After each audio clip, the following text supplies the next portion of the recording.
Amém, meus queridos? Que bom estarmos juntos aqui, em unidade de espírito. Vira para a pessoa que está aí do seu lado, mais uma vez, né? Me tornei aquilo que eu mais temia, o pastor que manda virar para o lado. Vira para o lado e fala: que bom que você está aqui conosco nessa noite, bom ter você aqui conosco. Nós estamos encerrando, né, nosso semestre, né, estamos finalizando, pela graça do Senhor. Vamos abrir as nossas Bíblias no livro de Mateus, capítulo de número 5. Na noite de hoje nós vamos estudar o versículo de número 9. Nós estamos encerrando o nosso semestre, né?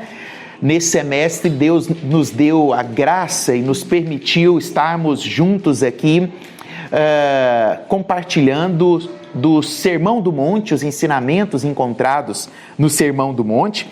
Hoje é a nossa 12ª exposição, então nós estamos desde março, né, estudando o Sermão do Monte. Logicamente não estudamos, né, expositivamente os capítulos de 1 a 4, fizemos um panorama dos capítulos de 1 a 4 para que nós pudéssemos entrar de forma expositiva a partir do capítulo de número 5, o qual nós estamos. E aqui dentro do capítulo de número 5, nós estamos vendo as bem-aventuranças. Hoje nós estudaremos a penúltima bem-aventurança e quando nós voltarmos lá em agosto, nós retomaremos com a última bem-aventurança, seguindo assim o restante deste Sermão do Monte. Vamos ler o que diz em Mateus capítulo 5, versículo de número 9. Diz assim: bem-aventurados os pacificadores, pois serão chamados filhos de Deus. Vou ler novamente esse versículo. Bem-aventurados os pacificadores, pois serão chamados filhos de Deus. Palavra do Senhor.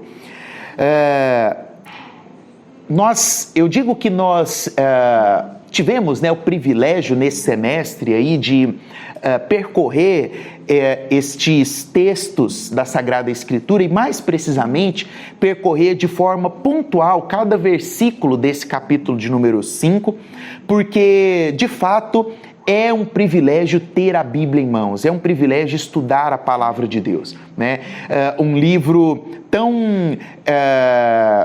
simples, mas ao mesmo tempo tão complexo e que tem um título como nenhum outro livro poderia ter: Palavra do Senhor. O que nós lemos aqui, o que nós estamos observando aqui é de fato Palavra do Senhor. E é provado de diversas formas que nós não temos um livro com erros, né? A Bíblia é um livro inerrante.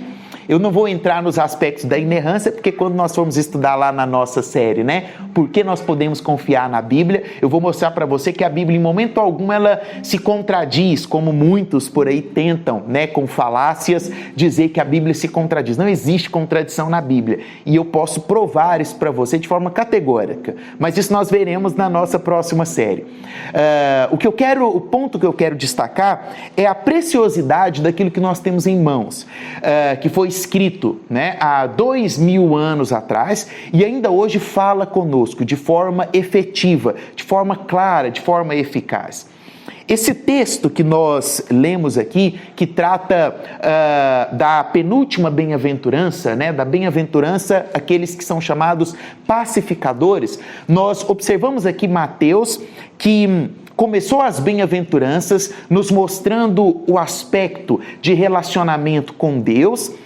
No meio das bem-aventuranças, ele expôs ali um aspecto de relacionamento interpessoal, relacionamento de nós conosco mesmo, e agora ele está trabalhando aqui o aspecto do relacionamento com outras pessoas, né? E ele vai deixar isso muito claro no conceito daquilo que ele está tratando sobre ser pacificador. Mas antes de falar do termo pacificador usado aqui, nós precisamos falar um pouquinho do conceito e do contexto de paz. Esse termo, né, paz, ele vai aparecer inúmeras vezes no decorrer da Bíblia. Aproximadamente 400 vezes nós vamos encontrar a palavra paz, tanto no hebraico quanto no grego.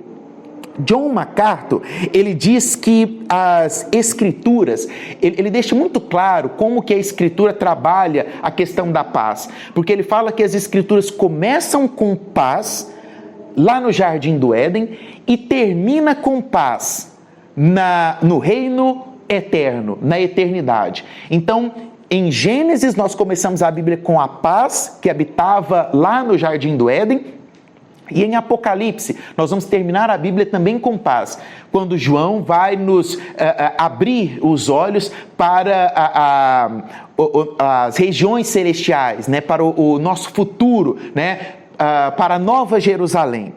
Entretanto, quando John MacArthur, né, explana isso, nós olhamos para isso e perguntamos assim, mas se a Bíblia começa e termina com paz, por que o mundo hoje, e não só hoje, né, que na verdade eu digo hoje porque está bem dentro do contexto que nós estamos vivendo, mas o mundo como um todo sempre passou por guerras? E aí nós poderíamos, né, porque, exemplificar, apenas no século XX tivemos duas grandes guerras, as duas maiores guerras da humanidade.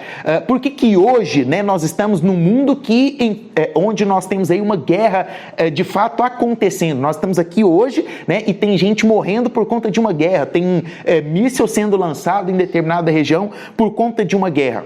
Porque nesse meio tempo, entre o jardim e entre o Apocalipse, nós tivemos algo que aconteceu.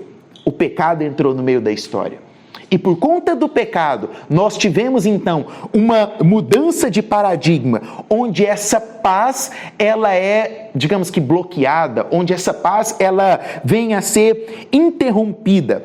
O pecado, ele vem no sentido de tirar aquela paz que no princípio foi estabelecida por Deus, que foi organizada por Deus de certo modo.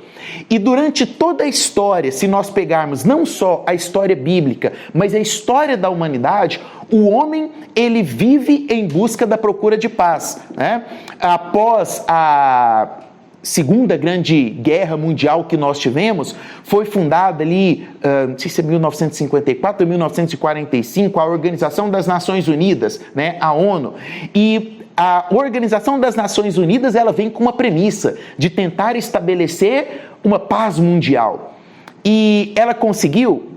Não, de forma alguma. Muito pelo contrário. A Organização das Nações Unidas se tornou uma estrutura política, na verdade, para tentar promover tréguas, e nós vamos ver que trégua não é paz, trégua é simplesmente ausência de guerra, e dentro desse contexto nós podemos observar, podemos olhar todo o contexto que nós vivemos e podemos entender que desde Adão nós nunca mais tivemos paz. E o Rei da Paz, que é o Deus o qual nós cremos, ele fez algo especial, que vai muito além daquilo que as organizações tentam promover, que as ONGs tentam evidenciar, aquilo que os políticos tentam dizer que estão fazendo. O Deus da Paz enviou o Príncipe da Paz para morrer pela humanidade e prometeu que este Príncipe da Paz um dia voltaria para estabelecer a paz eterna. Então, enquanto este verdadeiro rei não voltar, enquanto o príncipe da paz não voltar e reinar no nosso meio, nós não viveremos a paz verdadeira. Nós viveremos talvez nuances de paz, porque nós temos no nosso mundo uma verdadeira guerra que não está apenas dentro do contexto bélico, né? O momento que nós estamos vivendo é muito claro quanto a isso, né? Guerra Ucrânia e Rússia, é uma guerra bélica que está acontecendo, mas muito além disso, nós temos guerras ideológicas, nós vivemos numa guerra ideológica, tudo hoje, tudo o que você faz, tudo o que você assiste, tudo o que você conversa está dentro de uma guerra ideológica de dois lados. Nós vivemos numa guerra ideológica, né? Nós vivemos numa guerra de etnias, nós vivemos numa guerra de religiões. É extremamente contraditório, né? Mas a religião promoveu guerras. Vejam só as cruzadas, né? A história nos mostra isso. As cruzadas foram guerras que a igreja construiu, que a guerra propôs, de forma absurda, de forma ignorante, de forma, talvez da forma mais esdrúxula que possa acontecer. Eu não encontro nem palavras para dizer isso. Promover as cruzadas de crianças, colocar crianças em meio à guerra. Veja se isso é o papel de uma igreja verdadeira. Nunca foi e nunca será. Nós vivemos num contexto de guerra constantemente. E eu vou além, porque muitas vezes nós olhamos e falhamos e falamos, realmente a igreja está errada desde os períodos da história, realmente o mundo está errado. Calma lá. O homem vive numa constante guerra consigo mesmo, com Deus e com o seu próximo.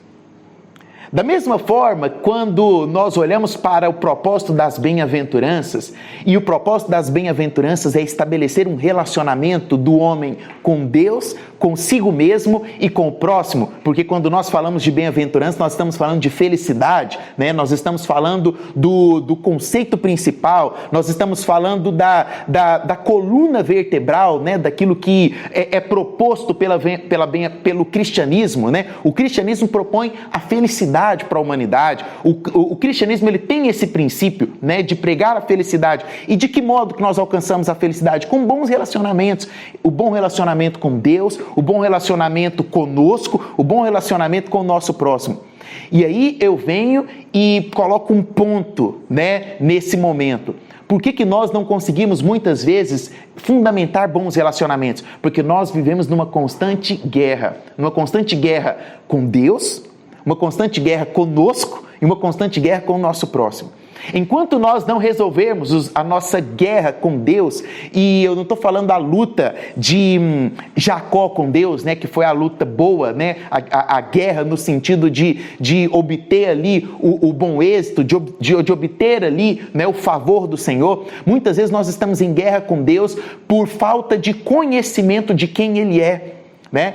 Às vezes a nossa oração errada, às vezes o nosso pedido errado nos coloca em confronto direto com Deus, e nós olhamos para Deus apenas como um abençoador, como alguém o qual nós estamos pedindo algo e o qual nós olhamos para Ele com a responsabilidade de nos abençoar, quando na verdade é totalmente o contrário. A guerra é conosco mesmo. Todos os dias nós travamos uma guerra conosco mesmo. Semana passada eu falei, muitas vezes nós temos que lutar contra a autossabotagem, né? Às vezes nós queremos tanto uma coisa, você quer tanto uma coisa, que você se convence que você é merecedor daquilo.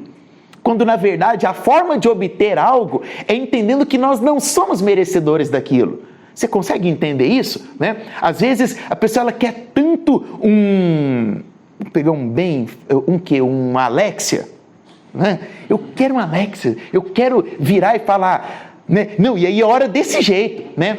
Deus, eu preciso de uma Alexia, porque eu quero chegar em casa e falar, Alexia, toque um louvor. Deus, eu mereço, né? Alexia, toque um louvor ungido, para que a minha casa seja cheia da glória de Deus. Senhor, eu mereço. Nós não temos merecimento algum de nada.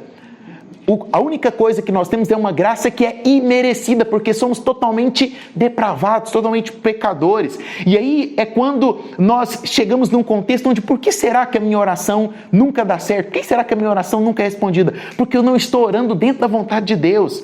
Enquanto eu não moldar o meu coração, e a oração ela serve para isso, né? Para que eu seja moldado, trabalhado no contexto e no critério de Deus. E quando eu entendo a vontade de Deus, eu olho e falo assim, Deus, eu não mereço uma Alexia, eu não mereço nada, né?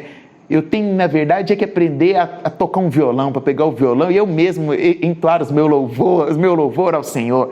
Quando nós entendemos que nós não somos merecedores, aí sim nós estamos dentro da vontade de Deus. E olha só, se eu não tenho paz com Deus, se eu não tenho paz comigo mesmo, como é que eu vou ter paz com o meu próximo? Como que eu vou ter paz nos meus relacionamentos? Você já viu aquela pessoa que é difícil de relacionar? Né? Você olha para ela e você fala assim, né? São dessas que nós precisamos gostar. Eu posso dizer para você, e eu digo isso com propriedade, ontem eu estava talvez sentado conversando com do meu os meus 3 melhores amigos, né? A gente não tem 10 melhores amigos, né? Você tem ali, se você tem 4, é entre 2 ou 3. E eu estava sentado com um desse top 3, assim, e conversando com ele, rindo. Já tinha muito tempo que a gente não se encontrava, porque ele está morando fora.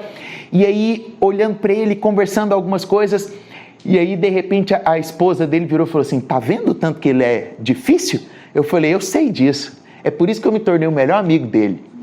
E ele virou e falou assim: é por isso que você é meu melhor amigo. Porque você foi a pessoa que, na minha dificuldade, se apontava o dedo para mim e falava: você está errado. E eu falei: é verdade.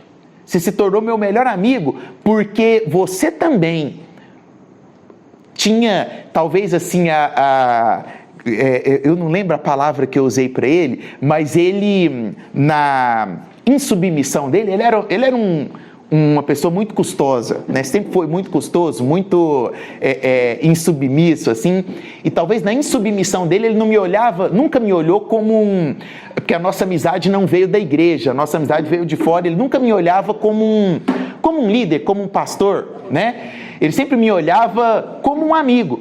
Então, às vezes aquilo que algumas pessoas não têm a coragem de dizer para nós, o nosso amigo de verdade, ele tem a coragem de dizer.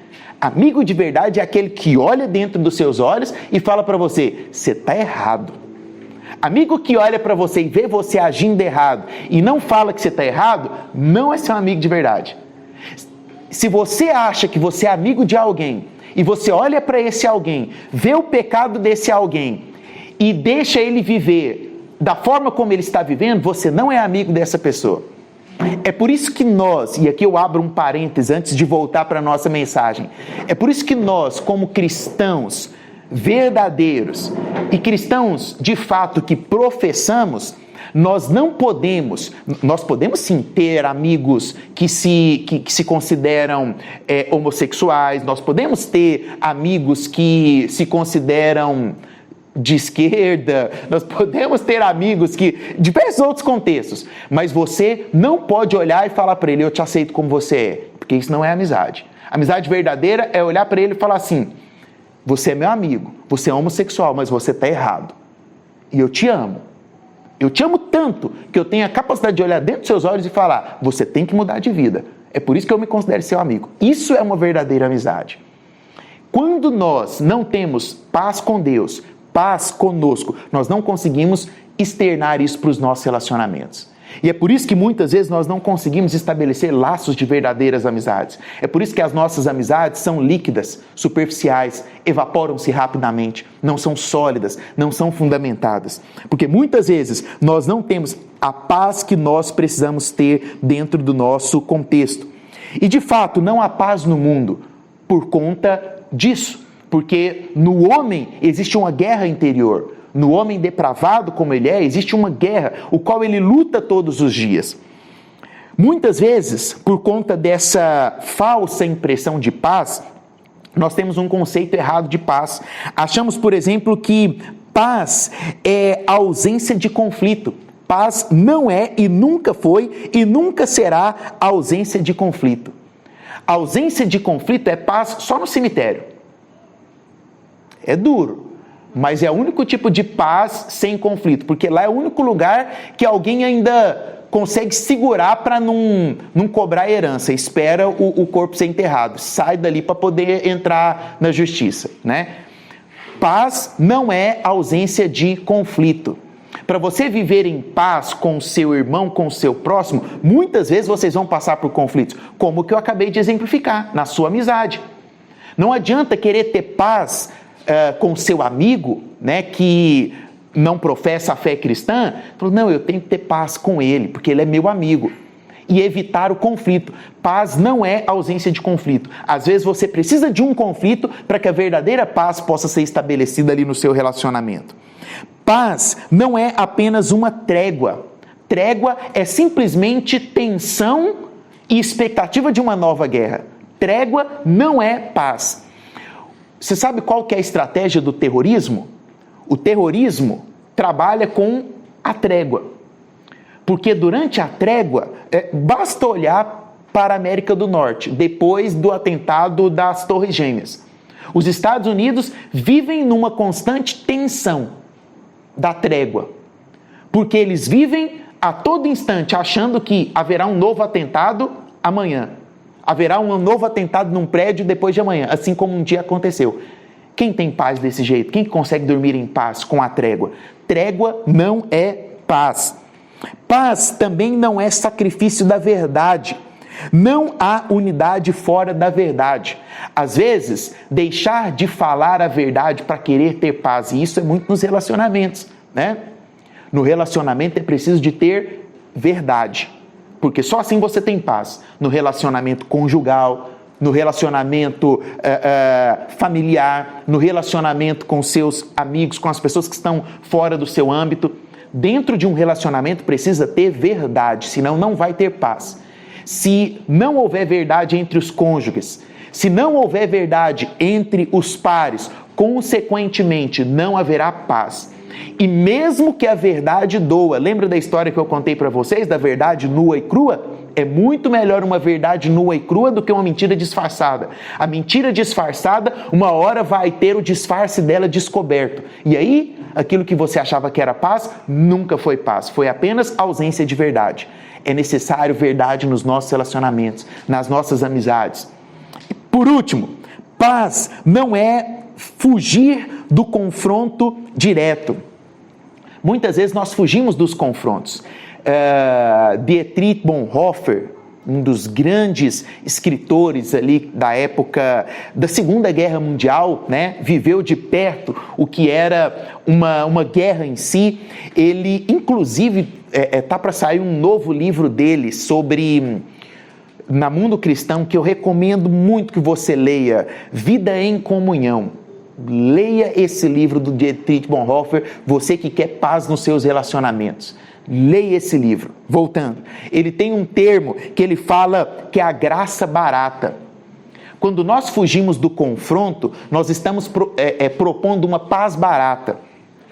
Fugir do confronto é procurar uma paz barata. E nós não queremos paz barata, porque a paz ela é cara, a verdade ela é cara. E nós temos que forçar isso, nós temos que buscar isso de todo o nosso coração. Bom, se tudo isso que você falou, pastor, não é paz, o que é paz então? Qual que é o verdadeiro significado de paz? Aí nós voltamos para o nosso texto. Aí nós olhamos então para aquilo que a Bíblia define como paz. O que a Bíblia nos ensina que é paz verdadeira? A paz, tanto no grego quanto no hebraico, ela não é apenas um fruto de um estado transitório. Ela é um estado sublime e permanente. É por isso que no Oriente a forma de cumprimento, você lembra como que é? Shalom. Né? No Oriente, quando você chega para cumprimentar a pessoa, você oferece para ela o Shalom. O que é o Shalom? Eu te desejo a verdadeira e sublime paz. A Bíblia, ela não está falando de meia paz, paz barata. Quando nós olhamos para a Bíblia, a definição de Bíblia, de paz dentro da Bíblia, não é uma paz que é passageira ou transitória, é uma paz que é permanente, é o Shalom. E essa paz que está na Bíblia e que está aqui, dentro do contexto daquilo que Jesus estava pregando, não é uma paz o seguinte, eu desejo a paz para mim. E isso existe muito no mundo de hoje, né? A pessoa, ele quer trabalhar muito, ele quer ser próspero para ele ter paz. O que é a paz? É comprar uma casa numa redoma, né, dentro de um condomínio fechado, seguro, comprar um carro blindado para andar com a família dele no carro blindado e viver com a família dele ali dentro daquela casa do condomínio que tem 300 seguranças. Isso é paz? Não. Isso não é paz, isso é uma tensão. Isso nunca será paz. Por quê? Porque ele está buscando a paz para ele.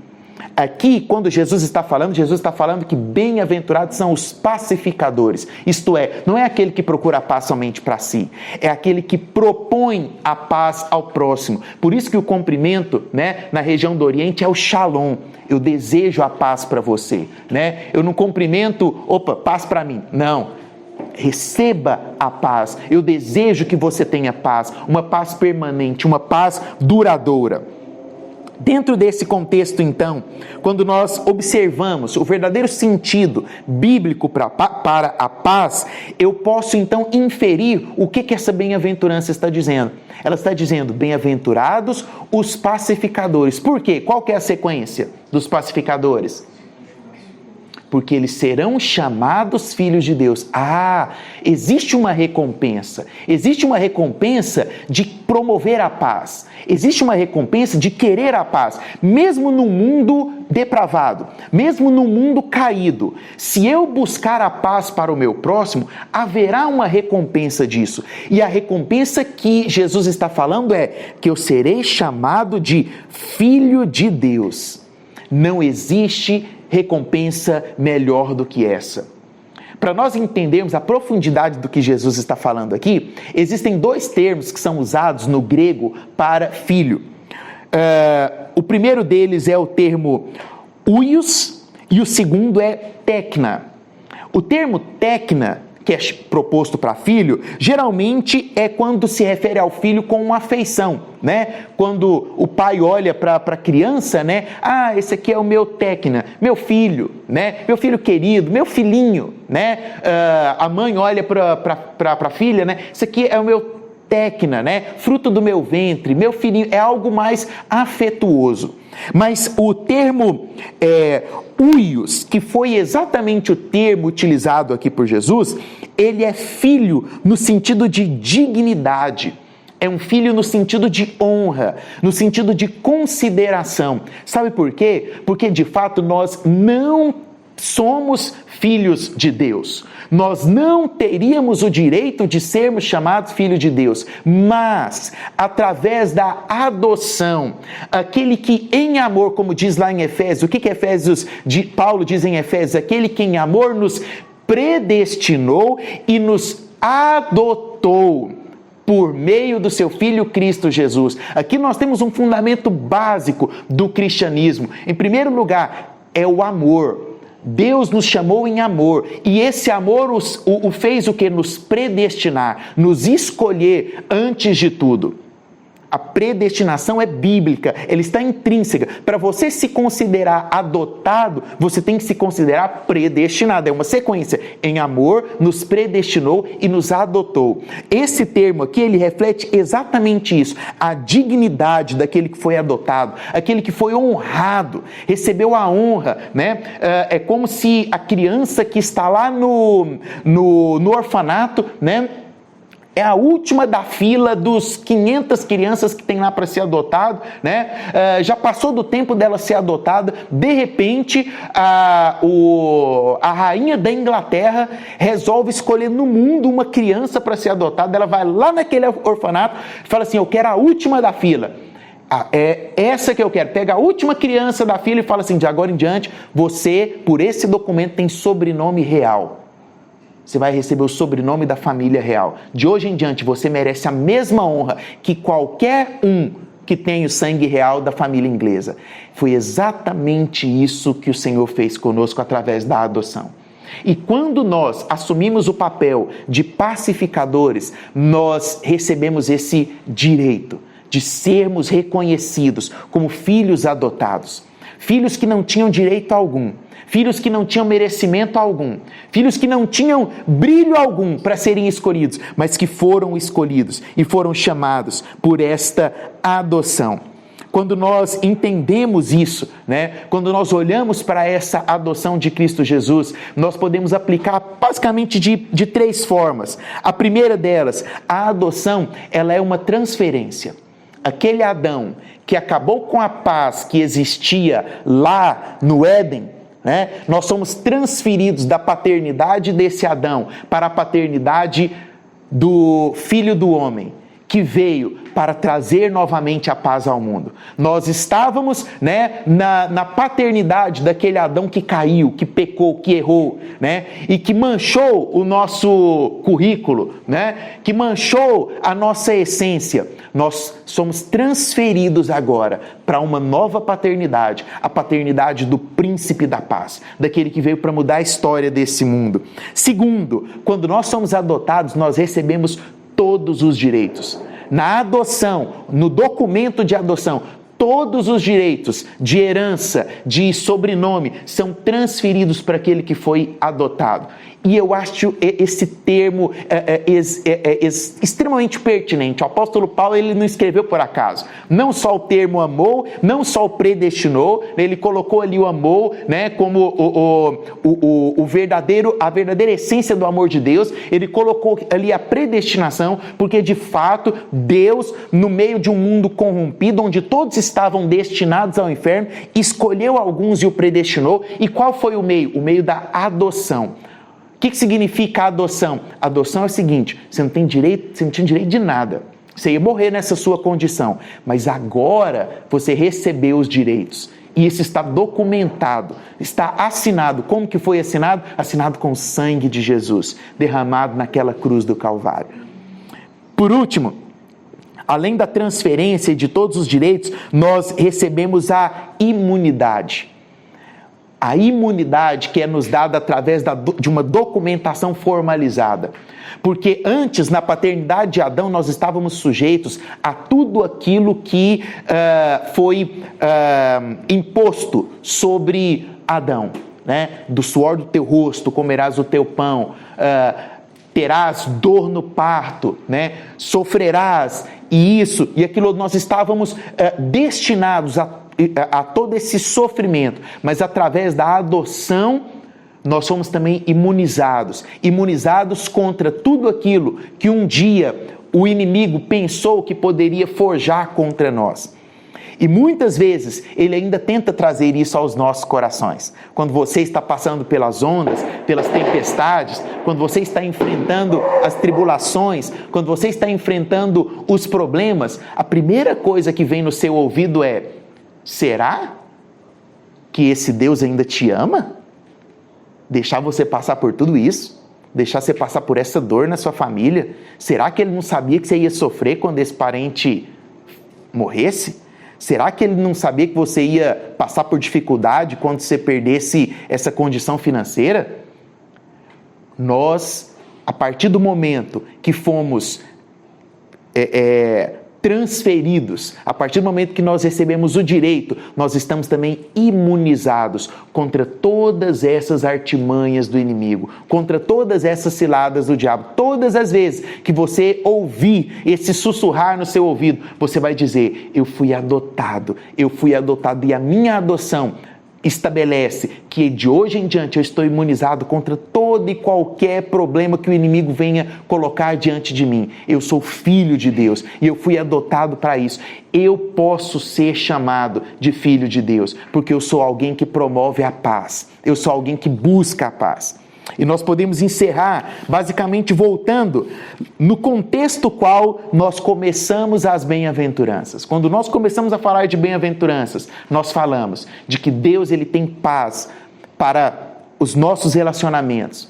Nós teremos paz para o nosso relacionamento com Deus. A bem-aventurança é paz para com Deus, paz consigo mesmo e paz para com aquele que está ao seu lado, paz para com o seu próximo. Que nós possamos ser instrumentos dessa paz, que nós possamos de fato oferecer a paz àquele que está ao nosso redor, que as pessoas possam olhar para a sua casa, que as pessoas possam olhar para o jeito que você trabalha, que as pessoas possam olhar para o jeito que você estuda, para a forma com a qual você se posiciona na sua sala de aula, lá dentro do seu ambiente de trabalho, lá no seu escritório, a forma com a qual você se posiciona diante das circunstâncias complexas da vida, diante dos momentos de dor e de adversidade, que as pessoas possam olhar para você e falar assim: de onde vem essa paz que está no seu coração? De onde vem essa paz que você consegue ter diante dos problemas que você está vivendo?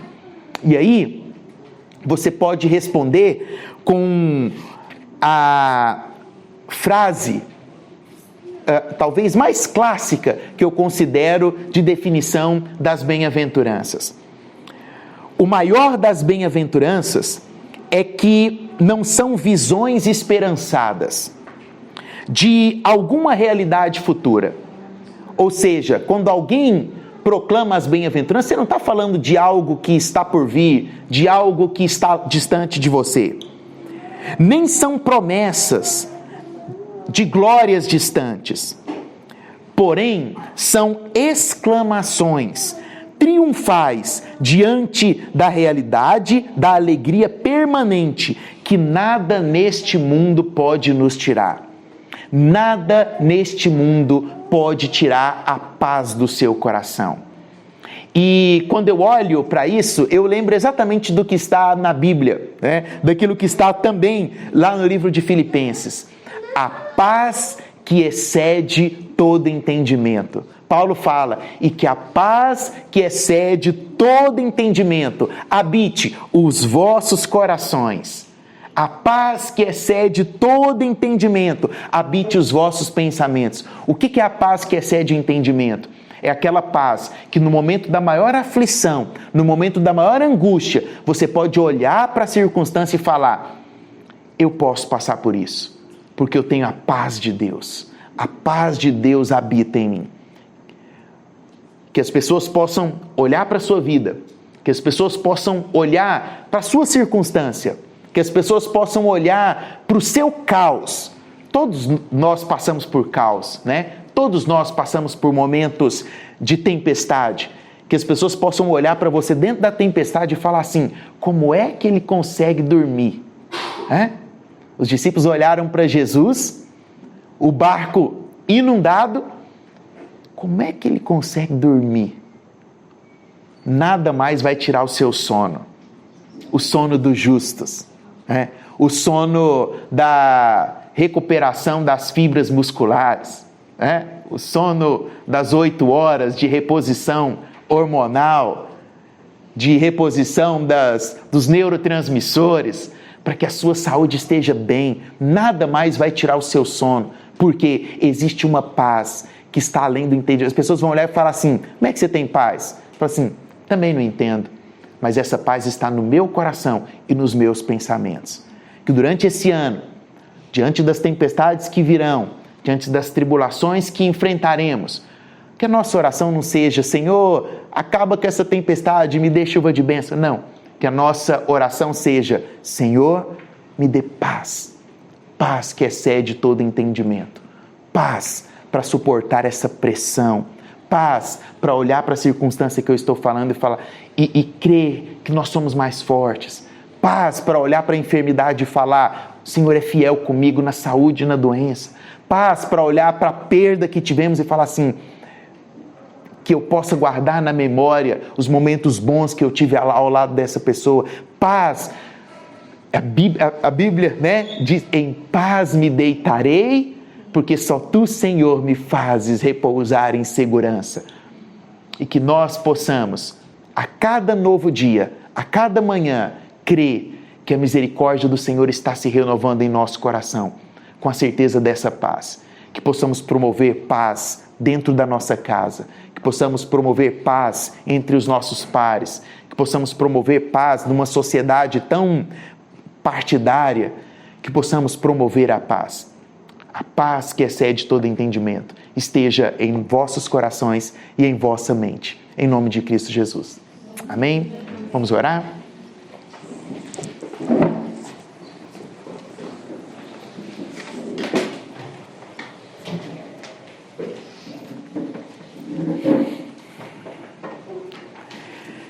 Senhor Deus, amado Pai, nessa noite nós nos rendemos em gratidão e devoção ao Teu nome, por saber que o Senhor tem cuidado de nós.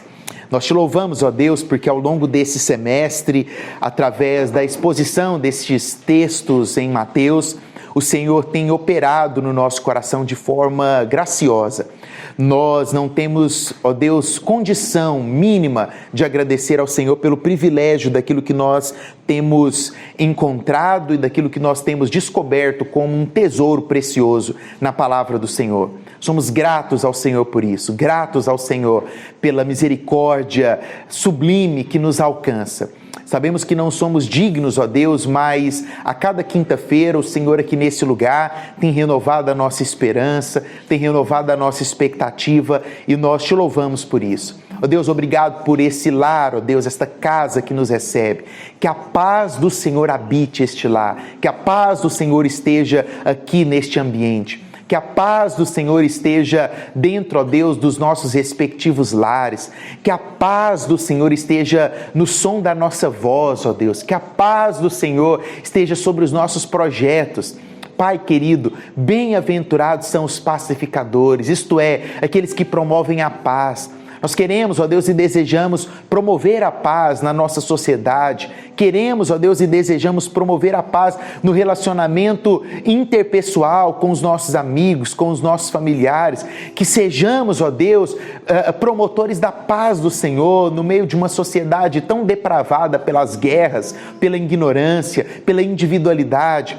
Senhor, nós clamamos por isso, porque ao promovermos a paz, nós nos lembraremos que seremos chamados de teus filhos. Filhos, ó Deus, que de fato foram adotados. Filhos que de fato tiveram as suas vidas transformadas mediante a preciosa graça do Senhor. Obrigado, ó Deus, pela adoção. Obrigado porque um dia o Senhor nos chamou, mediante, ó Deus,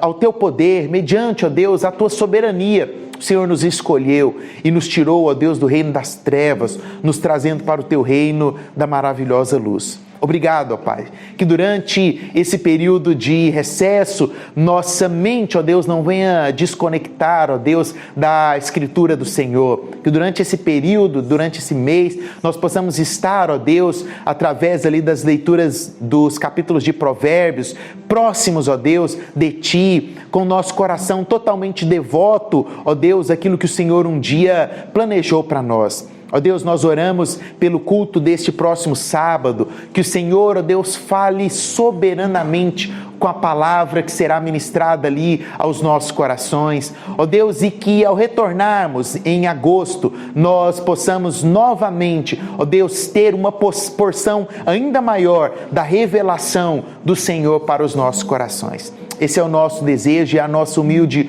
oração nessa noite. Em nome de Cristo Jesus é que nos rendemos a Ti. Amém, amém e amém. Deus te abençoe em nome de Jesus.